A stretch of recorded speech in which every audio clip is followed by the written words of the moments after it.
세 명의 제자들만 데리시고 높은 산에 오르신 예수님께서는 변형되셔서 얼굴과 옷이 빛과 같이 휘어지시고 모세와 엘리야와 더불어 대화하셨습니다.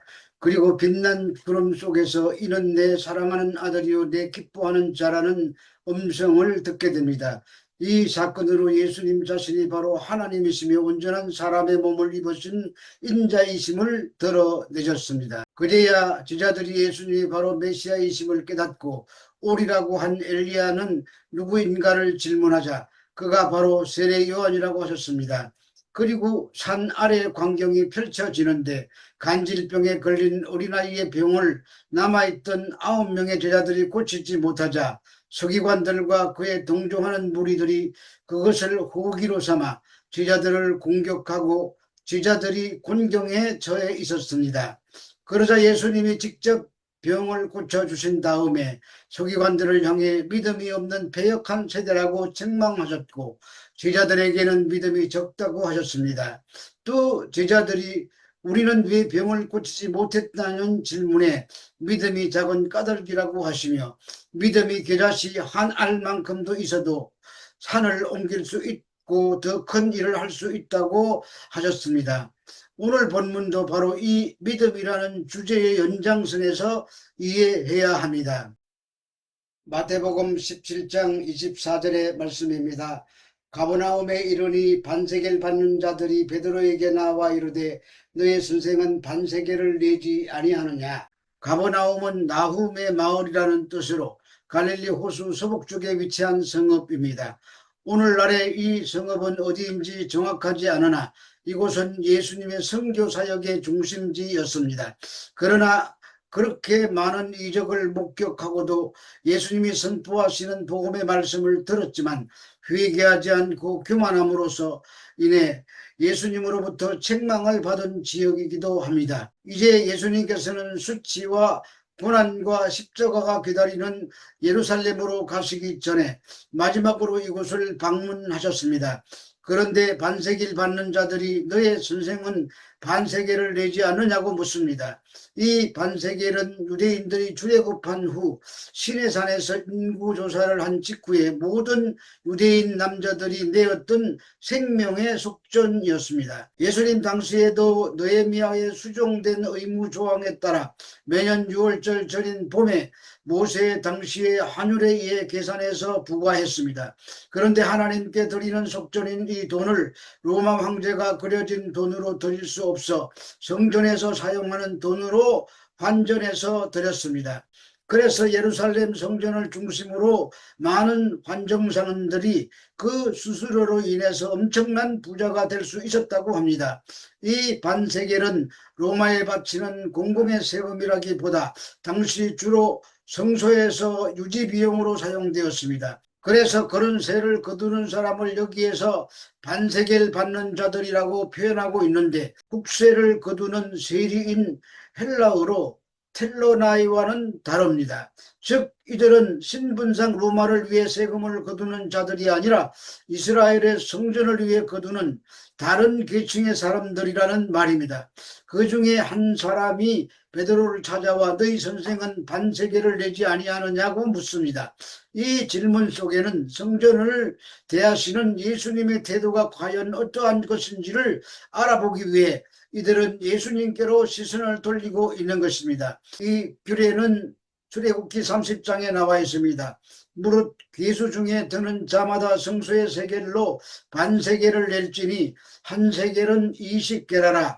그 반세겔을 여호와께 드릴지며 괴수 중에 드는 모든 자 곧 20살 이상 된 자가 여호와께 드리되 너희 생명을 대속하기 위하여 여호와께 드릴 때 부자라고 반세계를 더 내지 말고 가난한 자라고 덜 내지 말지며 너는 이스라엘 자손에게서 속전을 취하여 회막 봉사했으라. 이것이 여호와 앞에서 이스라엘 자손의 기념이 되어서 너희 생명을 대속하리라는 말씀이 있습니다.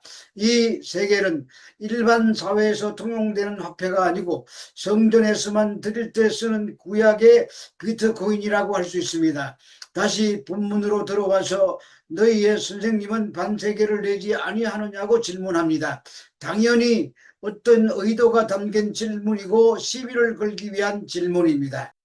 마태복음 17장 25절에서 26절의 말씀입니다. 이르시되 내신다 하고 집에 들어가니 예수께서 먼저 이르시되 시몬아 내 생각은 어떠하냐 세상 임금들이 누구에게서 관세와 국세를 받느냐 자기 아들에게냐 타인에게느냐 베드로가 이르되 타인에게이니이다. 예수께서 이르시되 그렇다면 아들들은 세를 면하리라. 그때 베드로의 대답을 보면 내신다고 합니다. 걱정하지 마세요. 그분은 내십니다. 예수님께서 물어보지도 않고 세금 내실 것이라고 대답합니다. 내실지 안 내실지 예수님께 물어보아야 할 내용입니다. 그런데 내신다 걱정하지 말아라. 그리고 예수님이 계신 집으로 들어갔습니다. 베드로가 이렇게 자신 있게 대답한 것은 평소에 예수님이 성전세를 내신 관습을 알고 있었기 때문에 그렇게 말한 것 같습니다. 그렇게 말하고 예수님이 계신 숙소로 들어가니 예수님께서 먼저 하시고 물으십니다. 시몬아 내 생각은 어떠하냐? 이 질문을 통해서 예수님의 제자를 교육하시는 방법이 참 놀랍다는 것을 발견할 수가 있습니다. 항상 미리 정답을 말하고 미리 야단치고 미리 칭찬하고 그러시지 않고 항상 스스로 질문을 만들게 하고 스스로 답을 생각하게 유도하십니다. 그러면서 세상 임금들이 누구에게 관세와 국세를 받느냐 자기 아들에게서 받느냐 타인에게서 받느냐는 것입니다. 당연히 타인에게서 세금을 받는 것이 맞습니다. 그런데 원문에는 정확히 아들이 아니고 복수 형태를 띠기 때문에 아들들로 이해해야 맞습니다. 베드로가 대답하기를 이르되 타인입니다. 예수께서 이르시되 그러면 아들들은 세를 면하리라고 하십니다. 지금까지 예수님이 믿음에 관한 말씀을 하시다가 주제를 아들로 바꾸십니다. 아들의 상대 개념은 물어볼 필요도 없이 아버지입니다. 성전은 예수님께서에게는 아버지의 집입니다. 그러면 아들이 또 그 안에 공동체를 이룰 우리를 포함한 모든 하나님 아버지의 자녀들이 아버지 집에 들어가는데 세금을 내야 합니까? 안 내도 됩니까? 세금은 아들이 아닌 타인이 내야 하는 것입니다. 예수님이 믿음의 주제를 가지고 말씀하시다가 주제를 아버지와 아들의 개념으로 바꾸고 계십니다. 그래서 이제 이 전체 이야기가 어떻게 변형되어서 무슨 결론을 이끌고 가고 있는지 알아야 합니다. 마태복음 17장 27절의 말씀입니다. 그러나 우리가 그들이 실족하지 않게 하기 위하여 내가 바다에 가서 낚시를 던져 먼저 오르는 고기를 가져 입을 열면 돈 한 세겔을 얻을 것이니 가져다가 나와 너를 위하여 주라 하시니라. 그러나 우리가 그들이 실족하지 않게 하기 위하여 원문으로 히나 데 메서 칼 달리 소멘 아우투스인데 직역하면 하지만 우리가 그들을 실족시키지 않게 하기 위해서가 됩니다.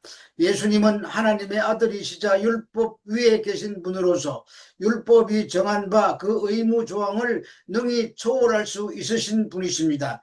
그러나 예수님께서는 이러한 사람의 유익을 우선하여 생각하시는 지극한 사랑의 원리에 따라 스스로 겸비해지기를 원하셨습니다. 한편 본문에 실족하지 않게 하기 위하여는 헬라어로 스칸달리소멘인데 이 말은 단순히 넘어뜨리란다는 뜻이 아니라 하의 함정에 빠뜨려致命적인 피해를 제공하지 아니한다는 의미입니다. 이는 결국 예수님께서 성전세 납부를 거부함으로써 야기될 상황이 일어나지 않도록 하시기 위한 조치라는 말입니다. 즉 예수님이 왜 성전세를 내지 않아도 되는가에 대한 이해가 부족한 자들이 예수님과 그 제자들을 율법을 파괴하고 성전 예배를 무시하는 자들로 오해하여 마침내 당신의 복음을 먼저 배척할 우려가 있었기 때문에 그는 그 예방 조치로서 성전세를 납부하신 것입니다. 이러한 견비의 모범을 따라 훗날 사도 바울도 다른 사람을 위해 자기의 절제와 겸비의 도를 가르칩니다. 고린도전서 8장 13절에 보면 그러므로 만일 음식이 내 형제로 실족하게 한다면 나는 영원히 고기를 먹지 아니하여 내 형제를 실족하지 않게 하리라고 했습니다. 그러므로 예수님을 따라가는 제자들인 우리들도 이런 점을 잘 알고 지혜롭게 행동해야 할 것입니다. 그래서 예수님께서 베드로에게 바다에 가서 낚시를 던져 먼저 오르는 고기를 가져 입을 열면 돈 한 세겔을 얻을 것이니 너와 나를 위하여 주라고 하십니다. 성전세 조달을 위한 예수님의 구체적인 지시 사항입니다. 이로써 우리는 동전 한 잎이 고기 입속에 있음을 미리 아시는 예수님의 전지성과 그 동전을 의미 있게 하신 예수님의 전능성을 알 수 있습니다.